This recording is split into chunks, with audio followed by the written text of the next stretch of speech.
সূর্য ঠিক তখনই উঠেছে, পাখিরা গাছের ডালে চিৎকার করে বলছে, সকাল সকাল সবাই উঠে পড়ো। ঘরের ছবিওয়ালা ছোট্ট খামার বাড়ি দরজা খুলে দিল ছোট খরগোশ বুবু। সঙ্গে সঙ্গে শুরু হলো ব্যস্ততা, গরু গিটার গলায় বাজছে এক নতুন রাগ।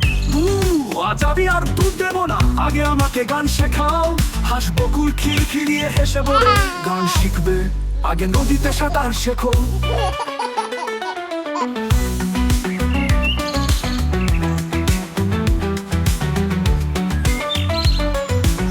এদিকে হাঁসের বাচ্চারা ডিম না ভাঙতেই ঢুকে গেল রান্নাঘরে।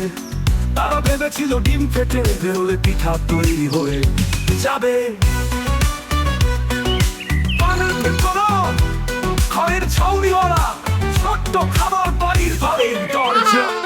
গরু গিতা হেসে ফেলে ঘাসে গড়াগড়ি খায়, হাঁস বকুল জল ছিটিয়ে দেয় ছানাদের মুখে। ছাগল রামুর হাসি এমন তীক্ষ্ণ, তাতে মুরগি কুসুম ভয় পেয়ে ডিম ফেলে দেয়। পণ্ডিত তার গান ঘোষণা করলেন,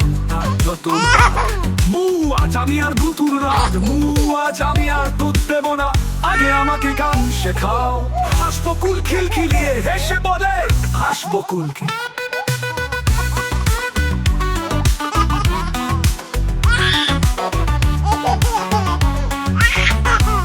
হাঁস বকুল কি তোরা ভেবেছিল ডিম কেড়ে বেরো না, আগে আগে আমাকে গান শেখাও।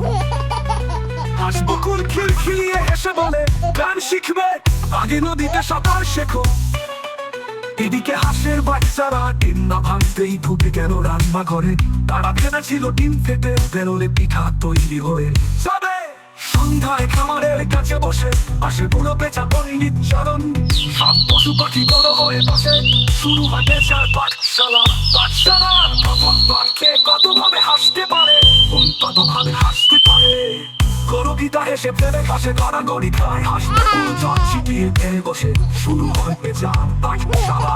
পাঠশালা পাঠশালার প্রথম পাঠ কে কতভাবে হাসতে পারে।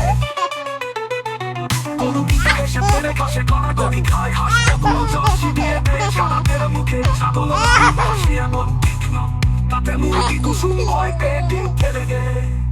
পণ্ডিত চরণ ঘোষণা করলেন, ধরলেন যে সবচেয়ে বেশি হাসতে পারবে সে হবে এই সপ্তাহে হাসির রাজা। পরের দিন ধরে খাবারের উঠানে পাওয়া গেল একটা চকচকে মাটির হাঁড়ি। ঢাকনা খুলতেই দেখা গেল মধু নয় মিষ্টি গুড়। সবাই অবাক, এনে রাখলো এটা কুকুর বাবু বলে। আমি পাহারা দিচ্ছিলাম কাউকে দেখি, শুকর বিঙ্কু সন্দেহ করে হাঁস বকুলকে, তুমি তো সবসময় রানি নামিয়ে ব্যস্ত থাকো, গুড় না চুরি করেছ। হাঁস বকুল রাগে গলা ফুলিয়ে বলে, গুড় চাইলে আমি কেন চুরি করবো না। শেষে দেখা গেল গুড় এনে রেখেছে পাহাড়ি পাখি টিয়া। সে খামারের সবার হাসি মুখ দেখে খুব খুশি হয়েছিল, তাই উপহার দিতে